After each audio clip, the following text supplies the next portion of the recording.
Bakit ba maganda mag-invest sa pre-selling unit? First, isa siyang entry-level investment. Bagay na bagay sa mga first-time investors. At dahil entry-level siya, mabibili mo ang unit sa pinakamurang presyo niya. At dahil doon, mas malaki ang pwede mong kitain in few years time.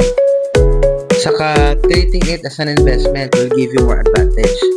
Kasi pwede mo siyang gamitin as source of your passive income once na turnover na sa iyong unit. At kung pre-selling units lang din ang usapan, may alam ako hindi lang panalo sa presyo, pero pati sa kalidad at sa location nito. Check out sa Via Parkway.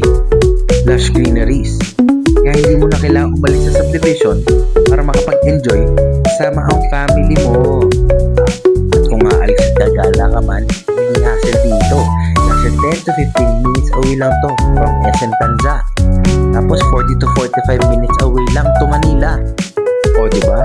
Kaya sa Via Parkway Tanza, wala ka na ibang hahanapin pa. Ayos, diba?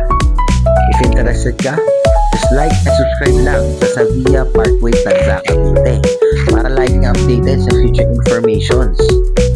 See you!